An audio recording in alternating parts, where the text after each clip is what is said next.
बिस्मिल्लाहिर्रहमानिर्रहीम। अस्सलाम वालेकुम नादरीन, आप यूट्यूब और फेसबुक चैनल देख रहे हैं। मैं राना उज़ैर हूँ। नादरकम, आज तकरीबन ईद का तीसरा दिन भी ख़त्म हो चुका है और पाकिस्तान की सियासत में अब फाइनल काउंटडाउन शुरू हो चुका है। माइनस इमरान खान फार्मूला, इमरान खान को जेल में डालना, उन पर फौजी अदालतों के अंदर केस चलाना। अब इस्टेब्लिशमेंट ने इमरान खान के खिलाफ तबले जंग बजा दिया है। इमरान खान और जनरल आसिम मुनीर एक दूसरे के आमने सामने हैं और हालात पॉइंट ऑफ नो रिटर्न्स की जानिब बढ़ चुके हैं। जनाब, इस सब के अंदर कुछ बड़ी खबरें हैं जो लेकर आपकी खिदमत में हाजिर हुआ हूं। सबसे पहली खबर पर आज हमने बात करनी है कि इमरान खान ने ताकतवरों की, इस्टेब्लिशमेंट की मंची ठोक कर रख दी है और सऊदी अरब में इमरान खान का बहुत अहम पैगाम पहुंचाया गया है। और वो पैगाम भी इमरान खान के इंतहाई करीबी साथी जो हैं, उन्होंने मोहम्मद बिन सलमान से आज एक अहम तरीन और फैसला कुन मुलाकात की है और सऊदी अरब ने भी इमरान खान के हक में जिस तरह से फैसला सुना दिया है, ये इस वक्त बहुत इंपॉर्टेंट हो चुका है। सऊदी अरब के अंदर फैसला कुन मुलाकातें होना, एक तरफ तो दुबई के अंदर सारा मामला चल रहे थे, लेकिन इमरान खान साहब ने सारी बाजी जो है वो पलट कर रख दी है। इस हवाले से बड़ी इंपॉर्टेंट डिटेल्स है, वो मैंने आपके सामने रखनी है। और जनाब, दूसरी खबर पर हमने बात करनी है कि जीएचक्यू का प्लान बुरी तरह से नाकाम हो चुका है। एक और नई सियासी पार्टी जो है उसको लॉन्च करने का फैसला हुआ है। कौन सी नई सियासी पार्टी और कौन से अहम शख्सियत की आने जा रही है, इसके ऊपर बात करना इस वक्त बहुत जरूरी है। और आसिफ अली जरदारी जो हैं वो जनरल आसिम मुनीर के पांव पड़ चुके हैं। इसकी वजह क्या है, हकीकत क्या है, होने क्या जा रहा है। और वजीर आज़म हाउस में भी हंगामी हलचल हो चुकी है। एक बहुत अहम हंगामी एक इजलास तलब किया गया है। उस इजलास की असल वजह क्या है, होने क्या जा रहा है, इस पर भी बात करनी है। लेकिन अगर आपने चैनल को सब्सक्राइब नहीं किया, चैनल को लाजमी सब्सक्राइब कर लें, बेल आइकन को दबा दें। आने वाली तमाम तरह अपडेट्स आपकी खिदमत में बर वक्त पेश होती रहें।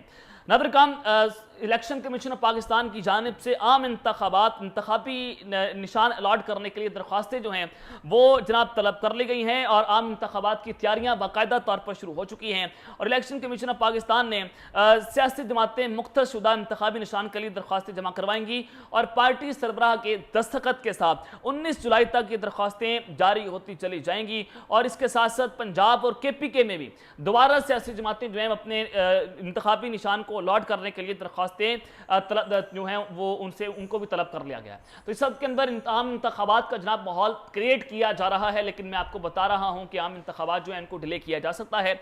और फिर उस सब के अंदर फिरदौस आशिक अवान जो हैं उन्होंने एक आज अहम स्टेटमेंट दी। उन्होंने कहा कि पाकिस्तान मुश्किल सूरत हाल से गुजर रहा है और मौजूदा हुकूमत के एक साल में भी अवाम का बुरा हाल हो चुका है। इस्तेकाम पाकिस्तान पार्टी की स्पोक पर्सन फिरदौस आशिक अवान साहिबा ने जनाब एक और बात की। उन्होंने कहा कि पाकिस्तान तहरीक इंसाफ के दौर में मुल्क के साथ खिलवाड़ होता रहा। हमने नाहली और नालायकी में चैंपियनशिप जीती, लेकिन जो हमारे एक साल बाद आए वो तो हमारे भी उस्ताद निकले। जनाब, इन्होंने इमरान खान के ऊपर तनकीद की कि इमरान खान ने मुल्क के साथ खिलवाड़ कर दिया है। लेकिन जनाब, ये वो शख्सियत हैं जिनको इमरान खान साहब ने वजारत इत्तलात का ओहदा दिया था। ये जनाब 100 पीसे वहां से लेकर फरार हुई, करोड़ों रुपए की इन्होंने करप्शन, बल्कि अरबों रुपए की करप्शन की, पाकिस्तान के कौमी खजाने को डाका मारा। जब ये करप्शन कर रही थी उस वक्त इनको पाकिस्तान के साथ खिलवाड़ याद नहीं आ रहा था। लेकिन जब इस्टेब्लिशमेंट ने इनकी डोरियां हिलाकर पाकिस्तान तहरीक इंसाफ से लाकर इस्तेकाम पाकिस्तान पार्टी में लाकर बिठा दिया, आज इनको करप्शन भी याद आ रही है। आज जनाब बुशरा बीबी के ऊपर गलत किस्म के, गलीज किस्म के इल्जामात भी लगाए जा रहे हैं, सिर्फ जाती अना की खातिर, सिर्फ जाती मफाद के पैसा जहां पर इनको नजर आता है, ये लोग जो है वहां पर नाचना शुरू कर देते हैं। और ये नंगा नाच है और पहली बार ऐसा हुआ है कि इस्टेब्लिशमेंट नंगा नाच भी रही है और नंगा नचवा भी रही है। तो उस सब के अंदर जनाब पाकिस्तान तहरीक इंसाफ में KPK के जो साबिक सूबाई वजीर हैं, उन्होंने 4 मुकामी रहनुमाओं ने कारकुनान और लिविस के दरमियान नाखुशगवार वाक़या रोकने के लिए रज़ाकाराना तौर पर गिरफ्तारी जो है वो दे दी है। अब चूंकि पाकिस्तान तहरीक इंसाफ ने कॉल दी थी और फिर उस दौरान फिर जो वहाँ के मुकामी PTI के लोग थे उन्होंने एहतजाज किया और फिर जो वहाँ के कानून नाफिज करने वाले इदारे लोग हैं उनके दरमियान झड़पें शुरू हुई और फिर उन लोगों ने सूबाई वज़रा ने अपने जनाब जो हैं वो गिरफ्तारियां दे दी हैं। और एक जगह पर जनाब पाकिस्तान तहरीक इंसाफ के साबिक सूबाई वजीर हैं शकीर खान साहब, उन्होंने अपनी जनाब जो है वो वहाँ गिरफ्तारी जो है वो दे दी है। और हालात जो हैं कशीदगी की जानिब जो हैं जब बढ़ रहे थे तो अमन का माहौल पैदा करने के लिए रज़ाकाराना तौर पर इन लोगों ने अपनी जनाब जो है गिरफ्तारियां दी हैं। और जनाब हुआ ये कि इमरान खान साहब के बारे में फौज ने एक तासुर क्रिएट किया, इस्टेब्लिशमेंट ने एक तासुर क्रिएट किया कि हम इमरान खान को लाने वाले, हम इमरान खान को लेकर आए, जनरल बादशाह ने पता नहीं आउट ऑफ द वे जाकर इमरान खान की जो है वो बहुत सारी सपोर्ट की और उस सपोर्ट के नतीजे में इमरान खान की हुकूमत को लाया गया।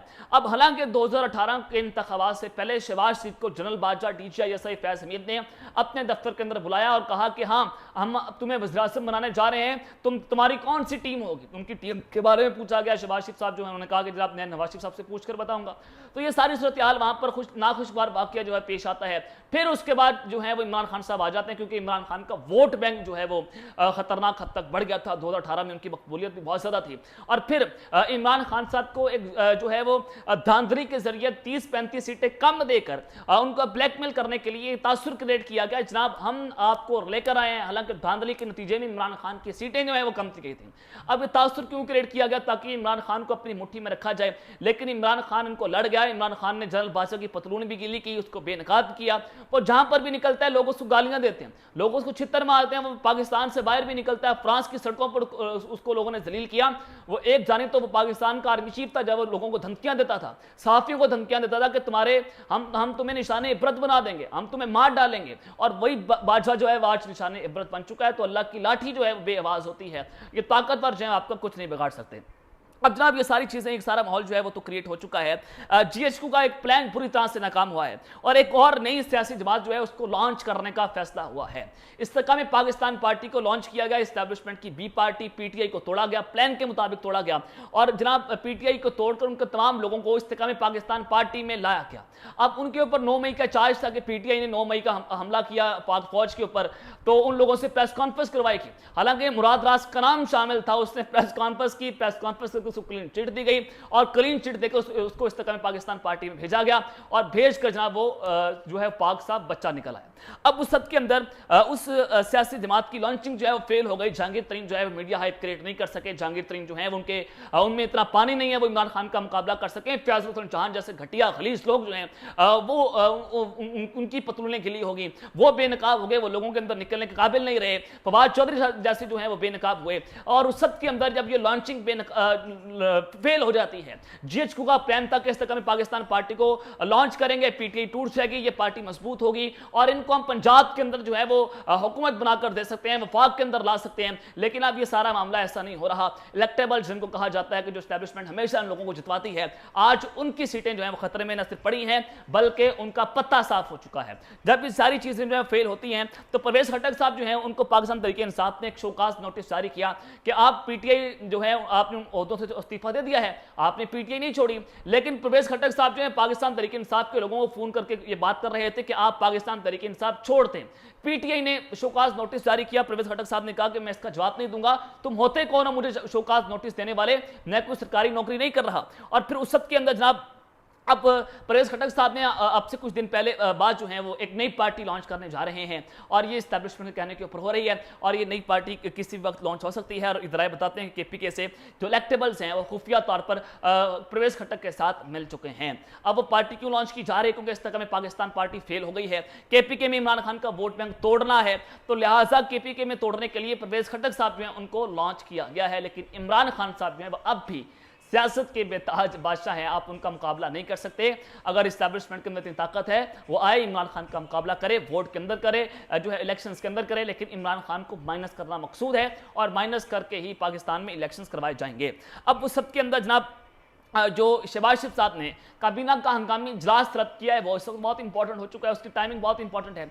सुप्रीम कोर्ट में केस लगा हुआ है कि फौजी अदालतों में सिविलियन का ट्रायल कर और तजाद हसन साहब जो है वो भी पटिशनर है, लतीफ खोसा साहब उनके वकील हैं, इमरान खान साहब पटिशनर हैं और उसके खिलाफ केस हुआ कि जनाब इसको कलअदम करार दिया जाए। 2019 के अंदर ये केस जो है वो खत्म हो चुका है और उस सब के अंदर अब इस्टेब्लिशमेंट जो है वो उन्होंने भी DGI ने प्रेस कॉन्फ्रेंस की और उमरता बंदयाल साहब जो हैं उनको ब्लैकमेल किया जा रहा है, उनको धमकियां दी जा रही हैं कि जनाब खबरदार आपने कोई फौजी अदालतों के खिलाफ कोई केस सुनाया और उन्होंने जुलाई के आखिरी हफ्ते तक जो है वो जनाब वहां पर केस को मुलतवी कर दिया है गैर मुअय्यना मुद्दत तक। और फिर वहां पर एक पॉइंट दिया गया कि अगर आप तरमीम कर लें कानून के अंदर तो फिर फौजी अदालतों को सोचा जा सकता है और तरमीम करके ही जनाब आप जो है फौजी अदालतों में सिविलियन का ट्रायल कर सकते हैं, अदरवाइज आप नहीं कर सकते।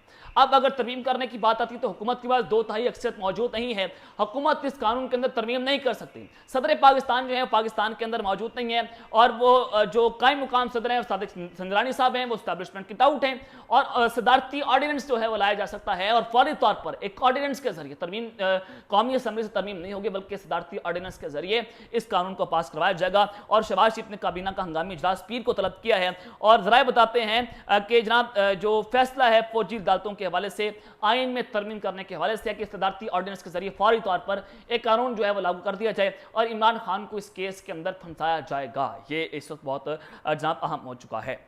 अब जनाब एक और जो आपको बड़ी खबर देना चाहता हूं कि आसिफ जरदारी साहब जो हैं वो जनरल आसिफ मुनीर साहब के पांव पड़ गए हैं और पीपल्स पार्टी का प्रोजेक्ट था बिलावल भुट्टो के उनको वज़ीर-ए-आज़म बनाया जाएगा, लेकिन मैंने आपको बताया कि जो मुक्का लहराया गया, जो पाकिस्तान जिंदाबाद के नारे लगाए कि ईद के दिन आसिफ मुनीर साहब जो हैं और शहबाज शरीफ साहब इकट्ठे थे, वो पैगाम था कि शहबाज शरीफ अगले वज़ीर-ए-आज़म है, जो शहबाज शरीफ साहब के साथ होगा वही अगली हुकूमत के अंदर होगा, अदरवाइज आपकी जगह नहीं है। और आसिफ मुनीर साहब ज़ाती तौर पर शायद जनाब वो शहबाज शरीफ साहब को पसंद करते हैं, तो खुर्शीद शाह के जरिए जनाब आज पीपल्स पार्टी के बड़े सीनियर रहनुमा हैं, उनके जरिए आज एस्टैब्लिशमेंट को पैगाम पहुंचाया गया और उन्होंने कहा कि हमारी कोशिश है कि बिलावल भुट्टो वज़ीर-ए-आज़म बने। पीपल्स पार्टी अपने तीर के निशान से इलेक्शन में हिस्सा लेगी, यानी कि वो पीडीएम के उसके ऊपर निशान लेगी, बल्कि तीर के निशान से जो है वो इलेक्शन में हिस्सा लेगी। और पीपल्स पार्टी ने 2008 में अपना मंशूर दिया और उस पर अमल दरामद किया और अब इंतखाबात से पहले अपना मंशूर देंगे। कोशिश करें कि दूसरी पार्टियों से सीट एडजस्टमेंट करें, जब तक सियासतदान हम आवाज नहीं होंगे सूरत हाल कंट्रोल नहीं होगी। अब जनाब उन्होंने इस्टेब्लिशमेंट के ऊपर यह तनकीद किया, ये उनके ऊपर तीर मारा कि जनाब जब तक आप इकट्ठे नहीं होंगे ये लोग हमें दबाते रहेंगे। तो ये पीटीआई की तरफ इशारा किया जा रहा है और जो शाह महमूद कुरैशी है उनको निशाना बनाया जा रहा है कि आप जो है वो या तो पीटीआई को हाईजैक कर लें और अगर आप हाईजैक नहीं कर सकते तो आप हमारे साथ आ जाएं और हमारे साथ आप इल्हाक कर लें और आप आकर हमारी पार्टी को ज्वाइन कर लें। तो जनाब मुल्क की मशीद को ठीक करना बहुत बड़ा चैलेंज है। सियासतदानों को एक दूसरे को इत्मीनान में लेना होगा और इत्मीनान होगा तो हम इस खराब मशीद को दुरुस्त कर सकेंगे। तो जनाब ये सारी चीज़ें हैं कि आसिफ मुनीर साहब के पाँव पड़े हुए पीपल्स पार्टी वाले के जनाब हमें बिलावल भुट्टो जो है वज़ीर-ए-आज़म चाहिए, हमें वफाक के अंदर अपनी हुकूमत चाहिए। अब जनाब सदर पाकिस्तान जो है उनकी एक अहम मुलाकात हुई है। सदर पाकिस्तान इस वक्त हज के मौके पर मौजूद हैं और सऊदी अरब ने पहले भी हुकूमत का पैगाम पहुंचाया। आपसे कुछ दिन पहले मोहम्मद बिन सलमान साहब ने कहा कि खबरदार आपने इमरान खान को हाथ लगाया, आपने इमरान खान के खिलाफ कोई इस तरह का कोई मामला चलाया, आपने उसको गिरफ्तार करने की कोशिश की। यानी कि यूएई और सऊदी अरब जो है वो इस वक्त इमरान खान के साथ खड़े हुए पाकिस्तान के अंदर स्टेबिलिटी चाहते हैं। इससे पहले उनके एम्बेसडर्स हैं वो भी ये बात कर चुके हैं। तो सदर पाकिस्तान की हज के बाद मोहम्मद बिन सलमान से अहम तरीन मुलाकात हुई है, खाने पर बैठे अशाया हुआ और वहां से जो तस्वीर शेयर की गई है बड़े हंसते हुए मुस्कुराते हुए, किलिंग स्माइल जिसको कहते हैं, और उस किलिंग स्माइल ने इस वक्त पीडीएम और एस्टैब्लिशमेंट के ऊपर बिजलियां गिरा कर रखती हैं और मोहम्मद बिन सलमान को इमरान खान का पैगाम पहुंचाया गया, एक अहम तरीन पैगाम है। अब सऊदी अरब इस सारी खेल के अंदर बहुत इंपॉर्टेंट हो चुका है। इमरान खान साहब के साथ पहले भी मोहम्मद बिन सलमान के साथ वाबित थे आफ्टर रजीम चेंज ऑपरेशन, अब जनाब बाकायदा तौर पर पैगाम पहुंचाया गया है। तो ये सारी चीजें उनको बताई जा रही हैं। सऊदी अरब इस सारे सिस्टम के अंदर स्टेक रख रहा है, तो ये इस वक्त बहुत इंपॉर्टेंट है कि जनाब सदर पाकिस्तान जो है वो इमरान खान का पैगाम लेकर मोहम्मद बिन सलमान के पास गए हैं। तो इस्टेब्लिशमेंट अब बंद गली के अंदर धंसती चली जा रही है। अब इमरान खान साहब ने ताकतवरों की यहाँ पर मंजी जनाब ठोक कर रख दी है। तो ये अब तक की डिटेल्स जो मैं आपके सामने रखी हैं, अब तक लेते हैं, अपना ख्याल रखिएगा। इस चैनल पर अपना भी है, लिखने अल्लाह के बाद पाकिस्तान जिंदाबाद।